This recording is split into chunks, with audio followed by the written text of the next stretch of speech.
Scene: black screen, a single heartbeat echoes, then boom, a firestorm explodes on screen. This is the edge of existence, a single atom lost in the ocean of creation, teetering on the rim of a pit so deep it devours entire universes. Time ends here, eternity begins, and standing there at the doorstep of the unknown, a soul completely alone, the final breath of a dying existence, a body that's just the echo of a forgotten man, shaking like a string pulled tight across the bow of Judgment Day. His soul, like a wounded bird circling the edge of the abyss, its wings torn by the sins of a lifetime. Behind him, a storm of resurrection spirals, painting eternal murals of terror and truth.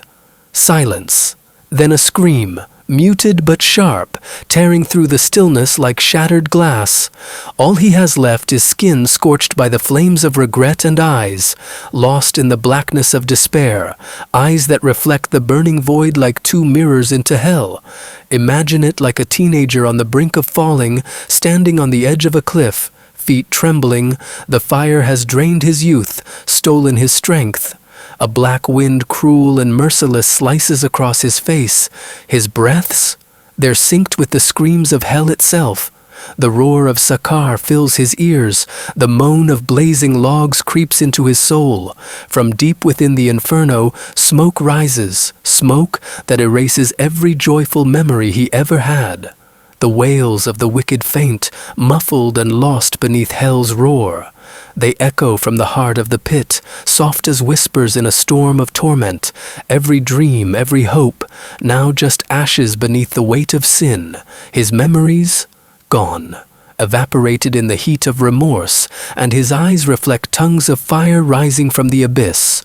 All language of mercy has burned away 3,000 years of burning, 3,000 years of punishment, 3,000 years that silenced every plea, that melted the very meaning of forgiveness.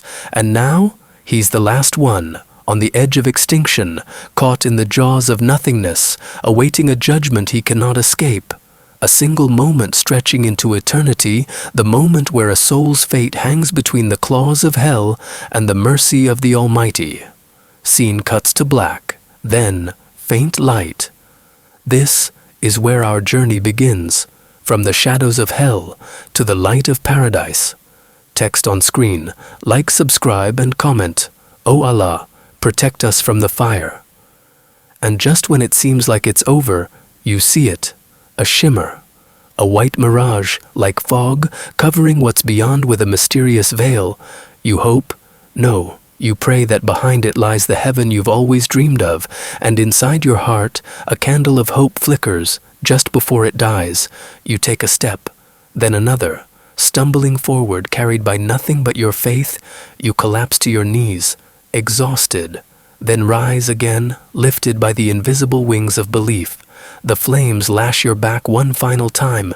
It's like they're trying to snatch your soul, but you keep moving, driven, relentless. Every step forward is a rebellion, a war cry. Your heart beats like a war drum, announcing the final battle of your existence.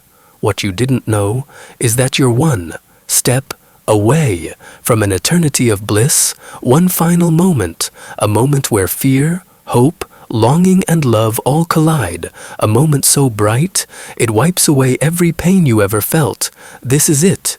You are the last one to enter paradise. Time has ended. The book of deeds has closed. The decree is sealed. Now, only the face of the most merciful remains. But your journey isn't over. It's just beginning. A journey through a beauty beyond imagination.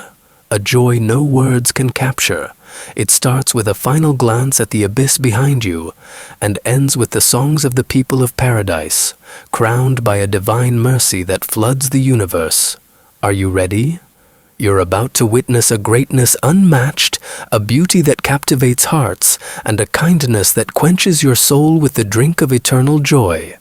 But before the lights of heaven embrace you, before you hear the whisper of angels, you had to witness something unforgettable, a moment that reflects the majesty of creation and the awe of divine power. This is the journey from trembling fear to eternal peace, the story of the last soul to enter paradise. Get ready, because what comes next is greater than anything you've ever imagined. Scene fades in, pitch black screen, absolute silence. Then, boom, your breath echoes into the void. Imagine yourself completely alone, surrounded by nothing but pure, suffocating darkness. You're trapped, deep in the abyss. It feels like someone spilled black ink over existence itself.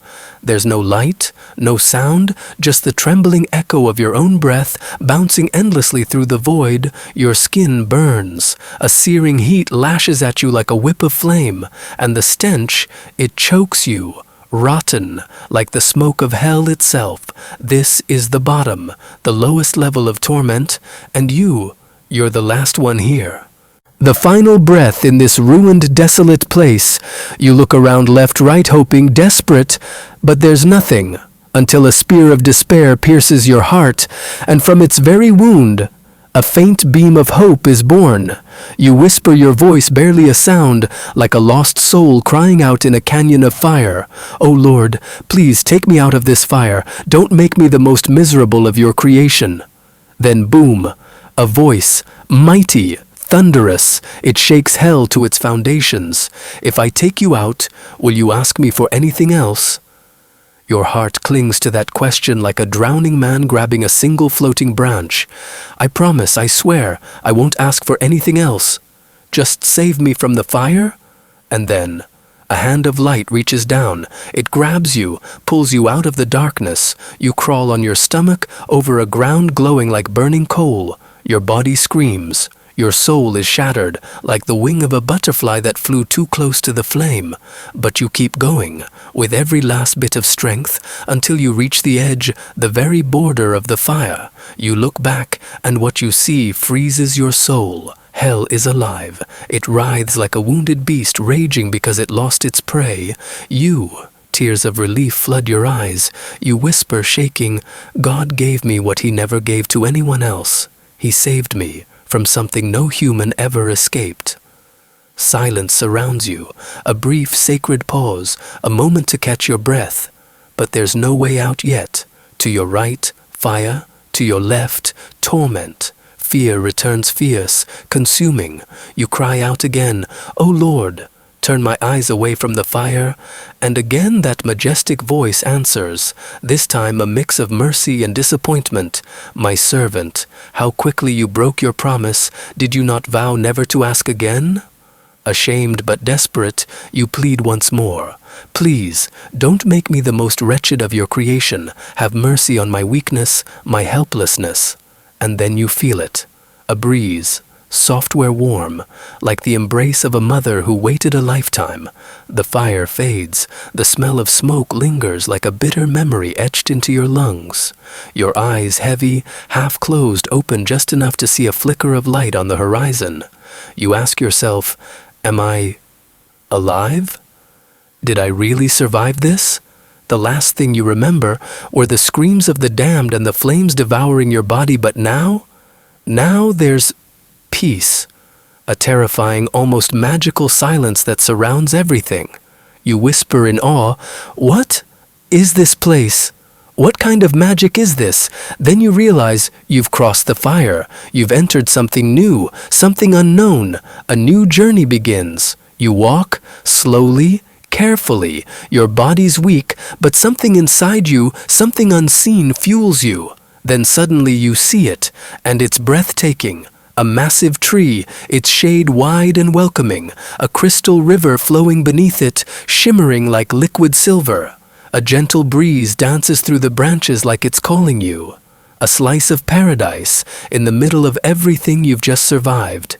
You can't help it. You cry out again, "Oh Lord, just let me sit under that tree. Let me breathe its air. Let me drink from that river."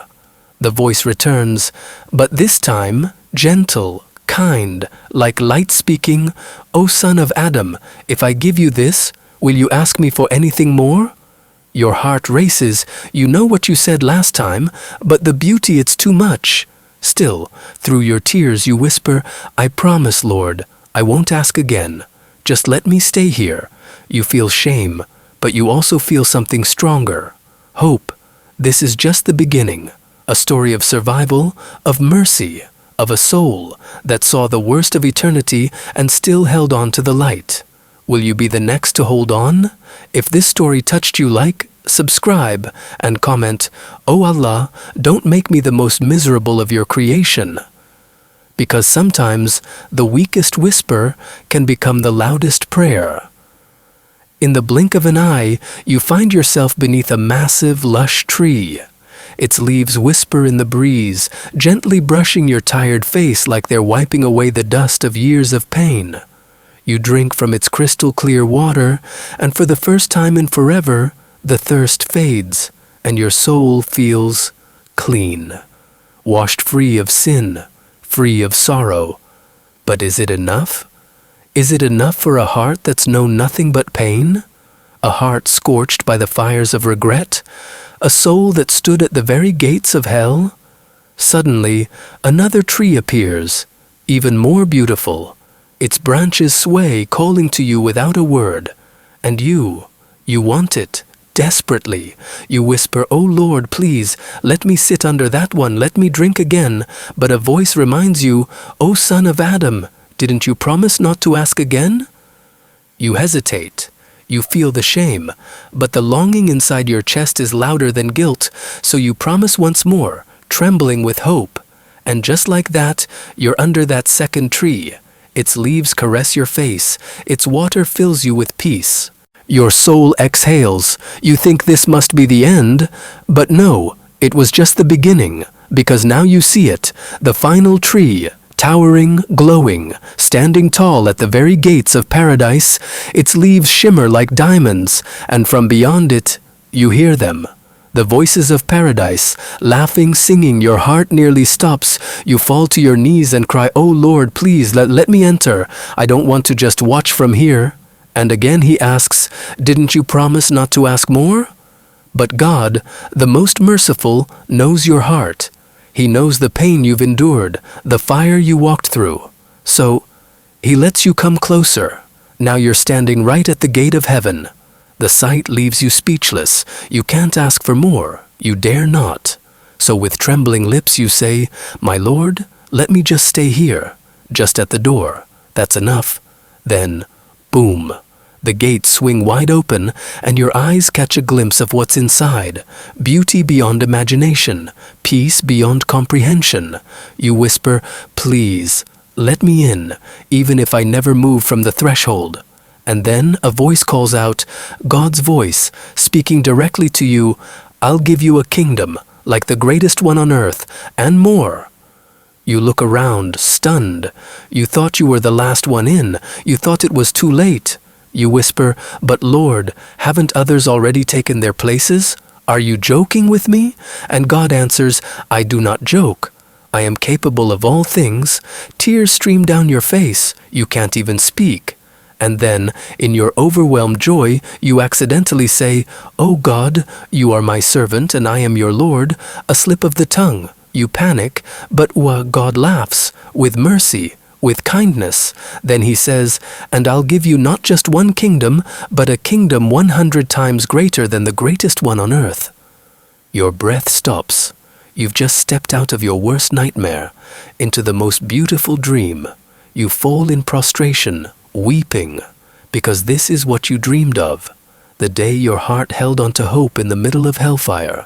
The day you called from the pit of despair, and God answered. The day you walked toward fire, and he pulled you to safety. The day you fell, and were caught by his mercy. This is how salvation begins. In fire, in fear, in the chaos of regret.